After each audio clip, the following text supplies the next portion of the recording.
ABC 15 Breaking News. We are staying on top of breaking news for you right now. Another officer-involved shooting in Phoenix. It is the 35th officer-involved shooting so far this year in the city. Police are in the area of Southern and 15th Avenues right now. This is a live picture we're getting. We're still trying to figure out if anybody was injured here, including any officers. We have a crew that is there right now trying to get some updates, and as soon as we get more information, we'll pass that along to you. Meantime, we are also tracking Monsoon 2018. Those storms firing up right now across the state. Thanks to Kayla and Sedona for sending us this video of the downpours up there. Wow, really coming down there. Chief Meteorologist John Patrick tracking this storm. JP, we seeing anything in the valley so far? Across Arizona, a DJ forced to take down a man with a gun at a high school dance. Police say it happened last night at Thatcher High School. That's near Safford in the southeastern part of the state. Investigators say the 72-year-old suspect waved a gun in the school's parking lot where about 150 students were having that dance. The DJ tackled the man and held him there until police arrived. The Thatcher police chief thankful tonight for the DJ's quick thinking that kept this situation from ending in tragedy. Taking action for those two young boys who survived getting struck by lightning. The El Mirage firefighter charities hosting this car wash today for those two 13-year-old boys, Javier Tapia and Josiah Weedman. Earlier this month, the boys were trying to run for cover during a monsoon storm and were struck by lightning. Surprisingly, one of the boys still remembers what happened. He fell down before me, but I fell down a little bit faster than him. And then as I'm falling down, I just see him on the right of me and he hits his head on the ground. Yeah, those guys very lucky. Right now, both boys are doing great. Josiah tells us, though, he has to stay home from school for at least another week and also has to wait a little longer until he can get back on that skateboard. New at 6, an Arizona man arrested halfway around the world for attacking hotel workers in Uganda. Video of the incident now surfacing on Twitter. You disgrace Jesus, huh? Talk. Francis, wacha kupige. Talk. That is 69-year-old Jimmy Taylor from Florence. As you saw there, Taylor resorted to punching the employees while calling them names, even using the N-word.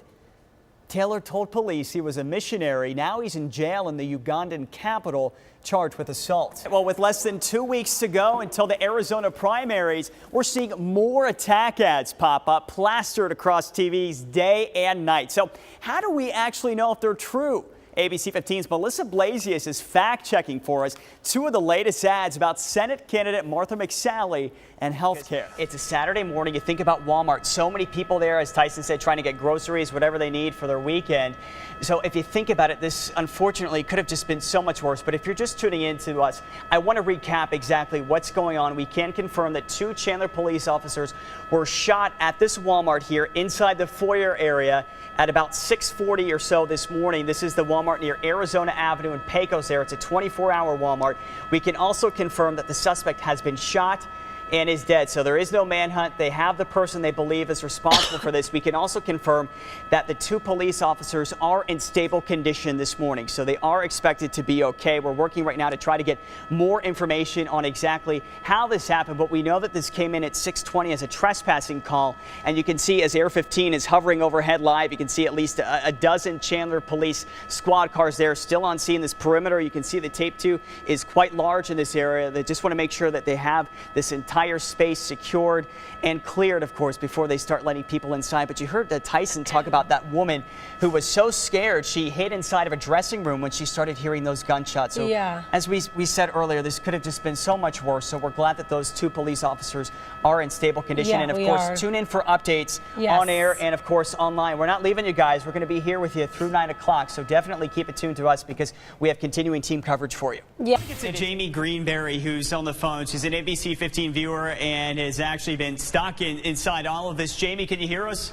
Yes, I can. Okay, Jamie, from your vantage point, what are you seeing? Actually, there were people who were checking their phones inside of that town hall event, and they were getting tweets and different updates, and they were being told that this was happening, that this gridlock was taking place. So some of them were actually shouting to Sheriff Joe Arpaio, you know, what are you going to do about it? And he just said a few times, my people are going to take care of it. My people will take care of it.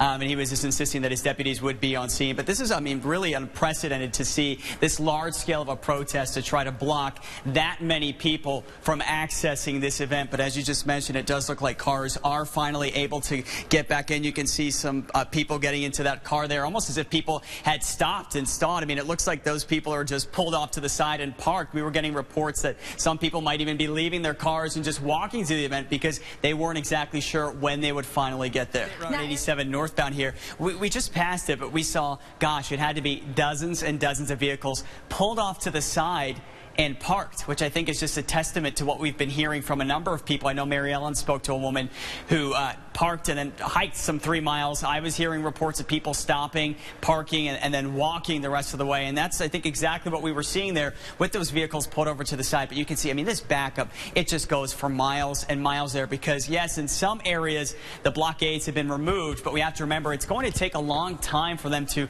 relieve all of this traffic and clear out all of those backups, especially if they're only letting people in one by one. You have to think about it, too. These events we know are going to be crowded. They're going to have a lot of cars anyway.